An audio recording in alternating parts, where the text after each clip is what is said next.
അസ്സലാമലൈക്കും. നൂർജോ കിച്ചണിലേക്ക് എല്ലാവർക്കും സ്വാഗതം.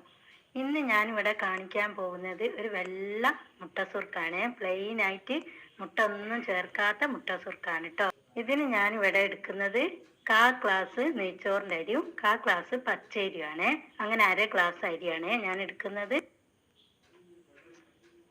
ഇത് നല്ലോണം തലേന്ന് തന്നെ കഴുകി വൃത്തിയാക്കി വെള്ളത്തിലിട്ട് വെക്കണേ. പിറ്റേന്ന് ഞാൻ നല്ലോണം കഴുകി വൃത്തിയാക്കി വെള്ളമൊക്കെ വാർത്ത് വെച്ചതാണ്. ഇത് നമുക്കൊരു മിക്സിൻ്റെ ജാറിലേക്ക് ഇട്ട് കൊടുക്കേ. പിന്നെ ഇവിടെ വേണ്ടത് 2.5 സ്പൂണ് ചോറാണ്. പിന്നെ നമുക്ക് ആവശ്യത്തിന് ഉപ്പും ചേർക്കാം. ഏറിയും പോവരുത്, കുറഞ്ഞും പോവരുത്. നിങ്ങളെ പാകത്തിന് ഉപ്പിട്ടോളി കേട്ടോ. പിന്നെ വെള്ളം കുറച്ച് ഒഴിച്ചിട്ട് ആദ്യം ഒന്ന് അടിച്ചു നോക്കുക. അങ്ങനെ കുറേശ്ശെ വെള്ളം ഒഴിച്ചിട്ട് അടിച്ചാൽ മതി.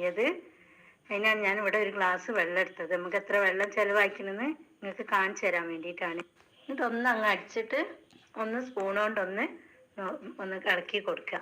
എന്നിട്ട് കുറേശ്ശെ വെള്ളം ഒഴിച്ചങ്ങാണ്ട് വീണ്ടും അടിച്ചെടുക്കണേ. വെള്ളം ഏറി പോകുന്നതിനാണ് ഇങ്ങനെ കാണിച്ചു തരുന്നത്. കുറച്ച് വെള്ളം ഒഴിച്ച് കൊടുക്കുക. എന്നിട്ട് വീണ്ടും അടിക്കുക. ഒട്ടും തരി ഉണ്ടാകാൻ പാടില്ല കേട്ടോ. നല്ല സ്മൂത്തായിട്ട് അടിച്ചെടുക്കണേ. തീരെ തരി പാടില്ല.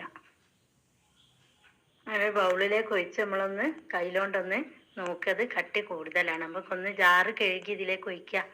കുറച്ച് വെള്ളം ജാറിൻ്റെ അകത്തേക്ക് ഒഴിക്കുക. ഒരു 3 സ്പൂണ് വെള്ളം പോകണം ഒഴിച്ചു കൊടുത്തിട്ട് നല്ലോണം നമുക്ക് ഇളക്കി ജാറൊന്ന് കഴുകി കാണ്ട് അതിലേക്ക് ഒഴിച്ചു കൊടുക്കേ. കയ്യിലോണ്ടൊക്കെ ഒന്ന് നല്ലോണം ഇളക്കി നോക്കുക പാകമാണോ എന്നുള്ളത്. ഇത് കറക്റ്റാണ് ഈ വെള്ളം. ഇനി നമുക്കിത് 1 മണിക്കൂർ നേരം റെസ്റ്റ് ചെയ്യാൻ വെക്കണേ. 1 മണിക്കൂർ കഴിഞ്ഞിട്ട് നമുക്ക് അപ്പം ചൂടാം. ഇതിവിടെ അടച്ച് വെക്കുക. എന്നിട്ട് 1 മണിക്കൂർ കഴിയട്ടെ. എനിക്കിവിടെ 1/2 ഗ്ലാസ് വെള്ളത്തിൻ്റെ അടുത്ത് ഇതിന് ചിലവായിട്ടുള്ളൂ കേട്ടോ. 1 ഗ്ലാസ് നിറച്ചും വെള്ളം എടുത്തിട്ട് 1/2 ഗ്ലാസ് വെള്ളം എനിക്കിതിന് ചിലവായിട്ടുണ്ട്. 1 മണിക്കൂർ കഴിഞ്ഞ് ഞാൻ അത് തുറന്ന് നോക്കി. ഇളക്കി നോക്കിയപ്പോൾ പാകമായിട്ട് നല്ല സോഫ്റ്റ് ആയിട്ട് വന്നിട്ടുണ്ട് മാവ്. ഇനി നമുക്ക് ചീനച്ചട്ടി അടുപ്പത്ത് വെച്ച് വെളിച്ചെണ്ണ ഓയിലോ എന്തും ഇതിന് ഉപയോഗിക്കാം കേട്ടോ. ഞാനിവിടെ ഓയിലാണ് ഉപയോഗിക്കുന്നത്, സൺഫ്ലവർ ഓയിലാണ്.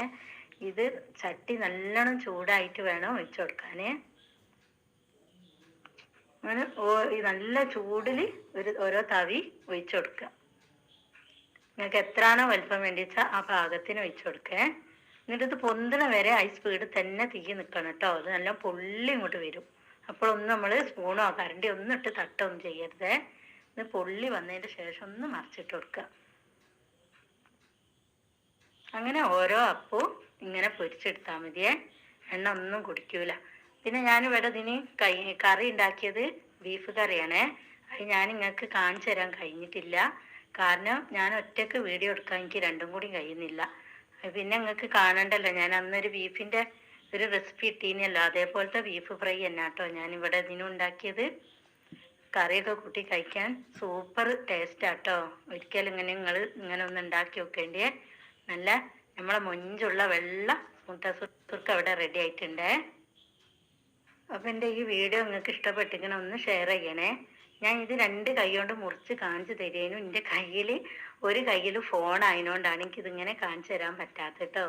നല്ല സോഫ്റ്റ് അപ്പാണ് കേട്ടോ ഇത്. നിങ്ങളൊന്ന് ഒരിക്കലെന്നെങ്കിലും ഇങ്ങനെ ഒന്ന് ഉണ്ടാക്കി വെക്കേണ്ടി. എന്നാൽ അടുത്ത വീഡിയോ കാണുന്നവരെ അസ്സലാമലൈക്കും.